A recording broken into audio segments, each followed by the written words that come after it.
자, 이번 시간 동아시아파 시험 범위 마지막 불교입니다. 불교. 자, 이번 파트 사실 이 개정 이후에 가장 어려워졌다고 해도 과언이 아닐 정도로 많은 분량이 늘었고, 원래도 어려웠던 부분인데, 뭐 어렵다기보다는 많은 암기를 강요했던 부분인데 지금은 더 심해졌어요. 변별력이 가장 높은 부분 중에 하나라고 이야기할 수 있는 부분입니다. 그 이후에는 근현대사 정도가 될 테니까요. 자, 그러면 우리는 보겠습니다. 이제 불교를 설명하기 위해서는 불교가 어디서부터 시작되었는가, 그게 사실 첫 번째 우리가 살펴봐야 될 부분이라고 선생님은 생각을 합니다. 자, 불교라는 건 여러분들도 알다시피 인도에서 만들어졌습니다. 인도에 누가 만들었죠? 누가 만들었어? 석가모니, 그렇죠. 고타마 시타르타가 불교를 만들었는데, 불교를 만들게 된 계기를 먼저 한번 좀 살펴봐야 우리는 이 불교에서 소위 말하는 첫 번째, 그러니까 변화기, 그러니까 원시라는 표현은 좀 그렇고, 초기 불교의 하나였던 상자부 불교가 왜 어째서 그러한 형태의 교리를 띠게 되는지를 알게 될 테니까요. 자, 그러면 우리 살펴봅시다. 자, 우선 원래 인도에서는 여기 보이는 이 카스트 제도, 굉장히 좀 지랄맞은 제도예요. 카스트 제도가 지금까지도 남아 있었고, 원래 이런 카스트 제도가 있었습니다. 솔직히 말해 신분과 신분 사이의 벽을 굉장히 높게 쌓고, 윗신분이 아랫신분을 너무나 착취하고 갈구고 괴롭히는 형태의 신분 제도였던 이 카스트 제도는요, 인도의 독립 이후에 인도의 유명한 그 위인 중, 여러분들은 인도의 위인이라고 하면 간디밖에 모르지만 간디 말고도 그 카스트 제도를 극복하기 위해 힘쓰신 분이 계세요. 선생님도 순간적으로 지금 이름을 까먹었는데, 잠깐만, 그분 성함이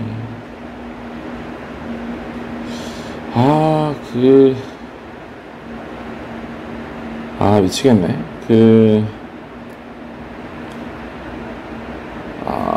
잠깐만, 나 미치겠, 누구였지?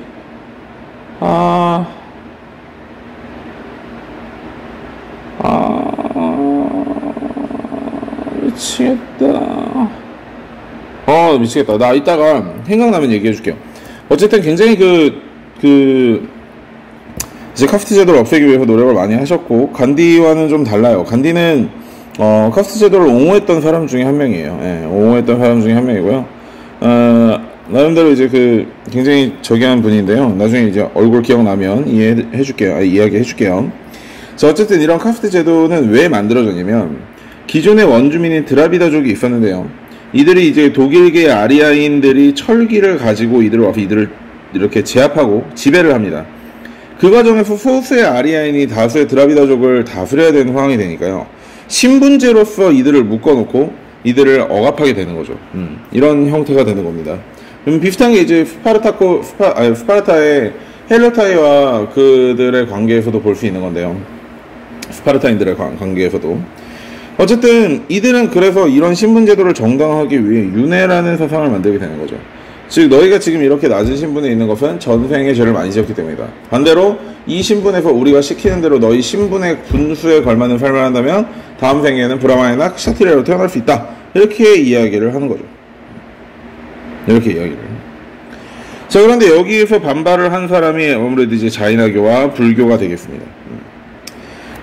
자이나교는요, 너무나 고행을 요구를 합니다. 너무나 고행을 요구를 했기 때문에 사실 이게 일반적으로 좀 일반인들이 받아들이기가 굉장히 힘들어요. 사실 좀 이렇게 편하게 종교라는 게 그렇게 해줘야지, 고행을 이렇게 강력하게 요구한다고 해서 모든 사람들이 이렇게 해탈의 경지에 간다. 해탈을 하기 위해서는 반드시 고행을 거쳐야 된다. 이거는 일반인들이 받아들이기 힘든 요구거든. 그래가지고 자이나교는 크게 성장하지 못하고, 반대로 불교에서는 해탈을 위해서라면 8가지의 올바른 길을 걸으려 노력하면 된다. 노력 좋은 말이잖아, 그치? 자, 그래가지고 이 불교가 크게 뜨게 됩니다. 그리고 이 불교를 만든 사람이 바로 이제 그 고타마 시타르타죠. 다시 말해, 석가모니. 고타마 시타르타는 크샤트리아 출신으로서 샤카이 나라의 왕자였는데요. 왕자였으면 진짜 금수저 물고 태어난 거잖아.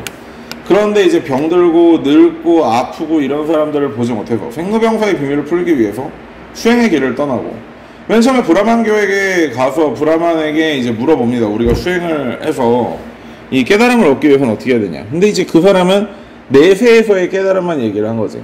부처는 그래서 석가모니는 시다르타는 그래서 다시 돌아 나옵니다. 내가 얻고 싶은 건 내세에서가 아니야. 현실에서의 행복감을 원하는 거였단 말이죠.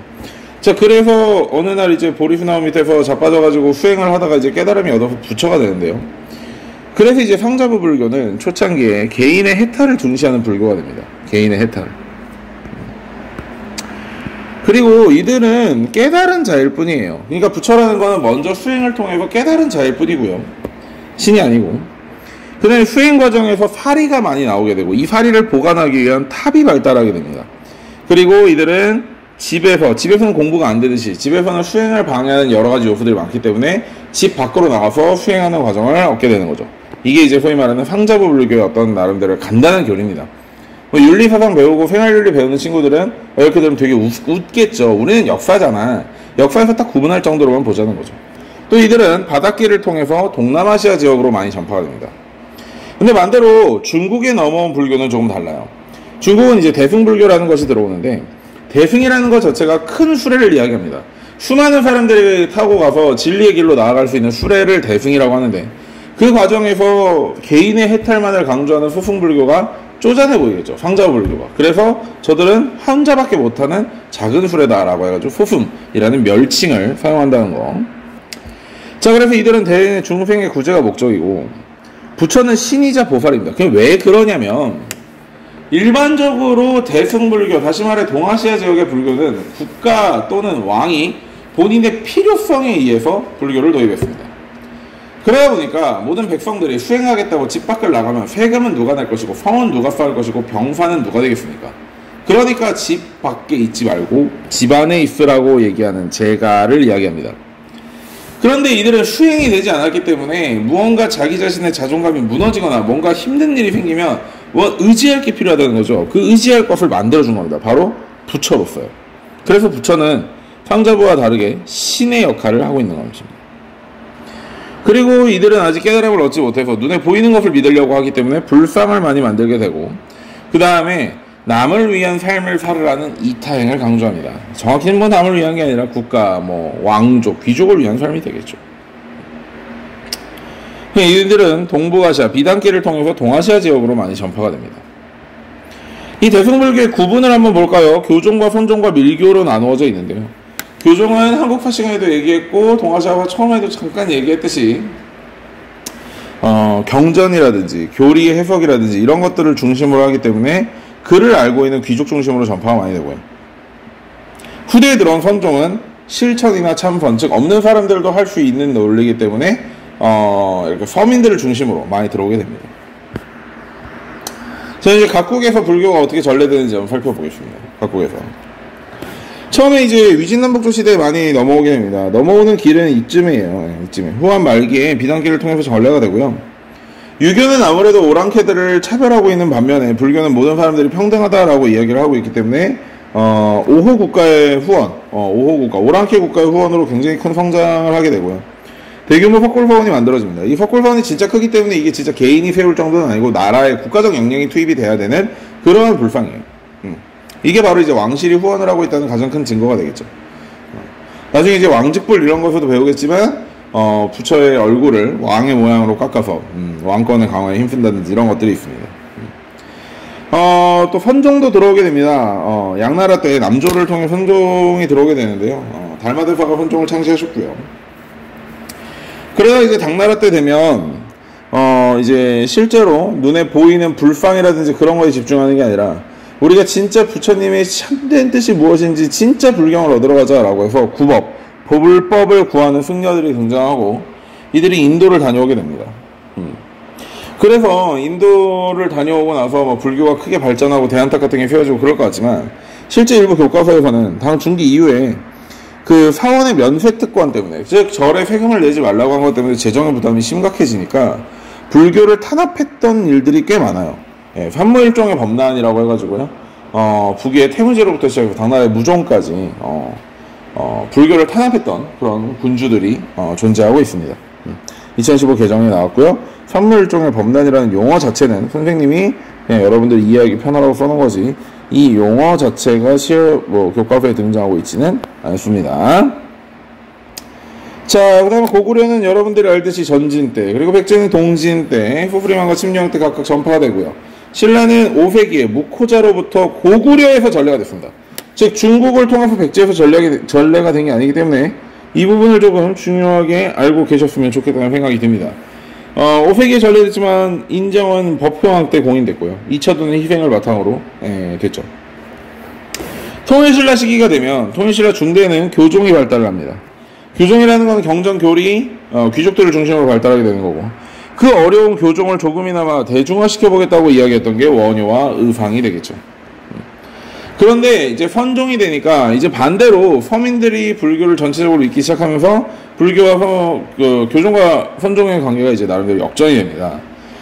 2015 개정에서 많이 들어온 건데요. 국내로 선종을 들어오게 만든 사람, 즉 국내 선종을 전파한 사람이 도의선사. 2015 개정에 처음 나왔고요. 그 다음에 호족과 육도품들에게 이 선종이 굉장히 많이 먹혔다. 즉 기존에 있는 귀족들만의 것이 아니라 불교라는 것이 우리 서민들에게도 존재할 수 있는 것이구나 라는 그러한 먹힘이 꽤 있어서요. 초창기에 황건적인 아이나 그런 것들이 굉장히 크게 일어났을 수 있던 이유 중에 하나라고, 황건적인 아니다. 그 견훤이라든지 궁예라든지 이런 호족들이 일어날 수 있었던 이유 중에 하나라고도 많이 생각되고 있습니다. 실천강조, 수행강조 이런 거는 이미 다 선종할 때 배웠던 거니까요. 자, 그런데 이제 그 고려로도 넘어가잖아요. 우리가 이제 범위가 길어져가지고. 개정교육 과정에서 이제 고려에 관련된 불교 내용이 추가가 되는데요. 교종, 선종의 통합운동이 많이 발달했다. 교종을 중심으로 선종을 통합하는 것은 이제 의천의 천태종이, 반대로 선종을 중심으로 교종을 통합하는 것은 진울의 조계종이 그러한 역할들을 하였다라고 기억하시면 될 것 같고, 자, 1번 볼까요? 역세기의 백제로부터 노리사치계라는 성왕 때의 승려를 통해서 받아들였고요. 불교 문화가 크게 발전해서 아스카 문화까지 이어지게 됩니다. 크게 발전해요. 자, 동아시아 불교의 특징 한번 보겠습니다. 호국불교, 나라를 지키는 불교라는 뜻입니다. 그래서 신분차별을 당연히 하고, 호국불교라는 게 단순히 나라를 외적의 침입에서 지키는 게 아니라 나라를 유지시키는 불교라고 해도 크게 다를 바 없는 것입니다. 즉, 그래서 기존에 있는 신분차별에 대해서 인정을 하게 되고 군주권을 강화하는데 많은 도움을 줍니다. 왕직불이라든지 왕의 얼굴을 생기고 같은 윈강 석불화원이라든지 그런 것들이죠. 자, 선종은 남북 시대 때 넘어오게 돼서 당나라, 송나라, 신라, 하대, 가마쿠라 막부 등에 대해서 많이 전파가 됩니다. 주로 이제 아무래도 무인 세력이라든지 몸 쓰는 거 싫은 세력들이 선종을 많이 공부를 하겠죠. 자, 토착화 한번 보겠습니다. 기출 자주 나옵니다. 심지어 불교 쉽게 이 파트 쉽게 나오면 토착화 나오고 이 파트 어렵게 나오면 불교 스님 문제 물어본다고 할 정도로 많이 나오고 있는 부분 중에 하나입니다. 자, 불교와 유교가 합쳐지면 부모 운중경이라는 경전이 강조된다는 거죠. 그러니까 원래 시타르타 같은 경우, 고타마 시타르타 같은 경우는 토끼 같은 마누라와 여우 같은 마누라와 토끼 같은 딸들이 있었는데도 불구하고 집안을 도망나가지고 본인이 이제 수행의 길을 걸었던 사람인 만큼 부모를 공경하라 라는 말을 구체적으로 하고 있지는 않을 겁니다. 불경에서. 그런데 부모 운중경은 유교의 덕목이었던 부모에게 효도하라는 그러한 내용들을 넣어서 불경을 재편집한 거죠. 그게 이제 부모 운중경이고요. 우리나라에서는 토시나 용신과 결합하는 모습을 보입니다. 이게 대표적인 게 이제 팔간회예요. 팔간회는 원래는 불교 행사였고 불교 부처님들의 교리나 이런 것들을 설명하는 행사였는데 모자란 부스에 우리네 마을 사람들이 들어와서 물건을 팔고 이런 과정이 된 거죠. 미안해. 그러니까 미안해. 원래는 불교 행사였는데 내가 지금 좀 또 졸았네. 원래는 불교 행사였는데 팔간회 때 그래서 이 부처님, 저 부처님, 요 부처님, 그 부처님을 이렇게 설명하던 행사에서 이제 외부에서 용신이라든지 상하신이라든지 이런 것들이 팔간회에 신이 일부러 모셔지기 시작한 거야. 그러니까 이제 팔간회가 온전히 불교 행사가 아니라 불교와 토착이 합쳐진 행사가 된 거죠. 일본은 신불수법을 가르치면서 많이 이미 이야기했습니다. 신토와 불교가 섞여서 하치만 신상 같은 그런 것들이 나오게 된다고. 교과서 한번 참조해보시면 좋을 것 같고요. 자, 그 다음에 이제 정토사상이라는 것도 많이 도입이 되었는데요. 이제 개정교육 과정에서 들어온 얘기입니다. 극락정토를 이야기해요. 즉, 뭐뭐만 하면 천국 갈 수 있다. 예수천국 불신지옥 이런 것과 비슷하다고 보면 됩니다. 원효 같은 경우가 이제 나무아미타불만 외우면 천국을 갈 수 있다. 이렇게 이야기한 사람이고요. 일본에서는 신란이라는 사람이 선종을 전파했습니다.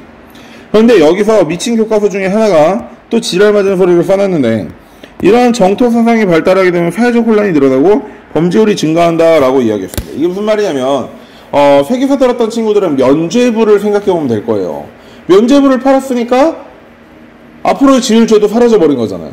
그러니까 내가 면죄부를 샀던 사람을 칼로 찔러 죽여서 강도질을 하고 와도 저는 괜찮은 겁니다. 면죄부를 샀기 때문에. 이들의 주장대로라면. 정통사상 역시 내가 사람을 죽여놓고도 마음마음이 탈모만 내우면 저기 갈 수 있는 거야? 그러면 나는 존나 신나게 놀다가 존나 신나게 놀다가 가야 되겠다. 이런 생각을 할 수도 있잖아. 음악 정도 가야 되겠다. 이런 생각을 할 수도 있잖아. 그죠? 그런 것들 때문에 사회적 혼란이 늘어나고 범죄율이 증가한다라는 이야기를 하기도 하는 것입니다.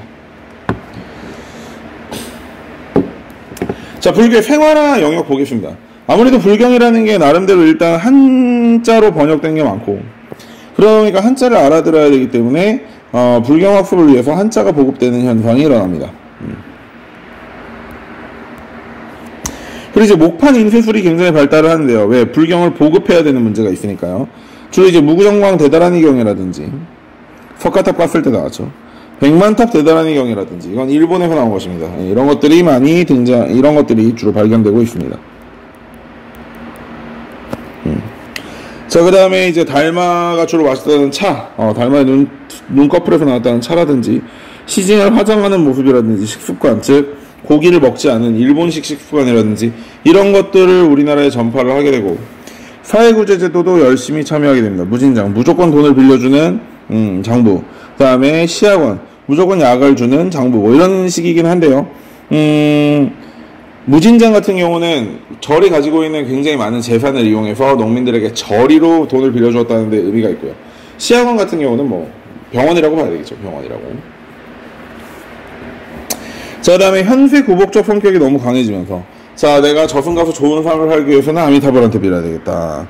내가 이승에서 대성공하기 위해서는 관음세음보살님한테 빌어야 되겠다. 그 다음에 내가 병이 들었는데 이 질병을 낫고 싶다라고 하면 약사혈액을에게 가서 진행합니다. 즉, 다신교가 되면서 여러 스님들을 보러 오거나 그런 게 아니라 내가 원하는 스님 한 분만을 보고 그분에게 불공을 들고 다시 돌아가는 이런 식으로의 젊은 사람들의 그 절의 유입도 꽤 생기는 편이죠. 이제 주요 사찰들은 불국사라든지 도다이사 전부 다 8세기에 세워진 것들로 기억하고 계시면 좋을 것 같습니다. 자, 맨 왼쪽에 있는 것부터 보겠습니다. 이게 바로 윙강석굴이고요. 5세기 북위로부터 세워졌습니다. 사람 진짜 차이 큽니다. 여기 보이는 조그만한 요만한 정도가 사람이라고 할 수 있습니다. 요만한 정도가. 자, 오른쪽 동대사 철불입니다. 3학년 같은 경우는 작년에 보고 왔을 겁니다. 동대사 철불 나라시대의 작품입니다. 오른쪽은 통일신라 8세기의 고구려 세대라는 작품이죠. 오른쪽으로 넘어가 보면요. 이게 바로 호루사 5층 목탑인데, 나중에 이제 배울 담징이라는 사람이 벽화에다가 이제 그림을 그려서 날아온 참새가 떨어져 죽었다, 뭐 이런 허무맹랑한 소리가 나오는 곳입니다. 오른쪽에 가보면 대안탑, 아까 내가 구법승들이 누구누구라고 했죠? 현장과 의정이었습니다. 의정이 가져온 불경이나 이런 것들을 보관하기 위한 보관탑이에요. 당나라 때 만들어진 거고요. 태종 때 만들어진 겁니다. 반대로 우리나라의 탑은 굉장히 소박하고 아담하면서도 뭔가 범접할 수 없는 미가 분명히 존재합니다. 이 불국사 3층 석탑을 분해하는 과정에서 무구정광 대다라는 경이 나와서 한국 목판 인쇄의 역사를 새로 쓰기도 했죠. 자, 이제 마지막으로 스님들의 업적을 한번 살펴보겠습니다. 자, 강승희는 오나라 사람으로서 남조에서 활동했다라는 표현을 쓰지만 실제 이건 사료에 나오는 표현일 뿐, 우리가 이 사람을 풀 때는 뭐라고 풀어야 된다? 예, 오나라라고 보고 풀어야 됩니다.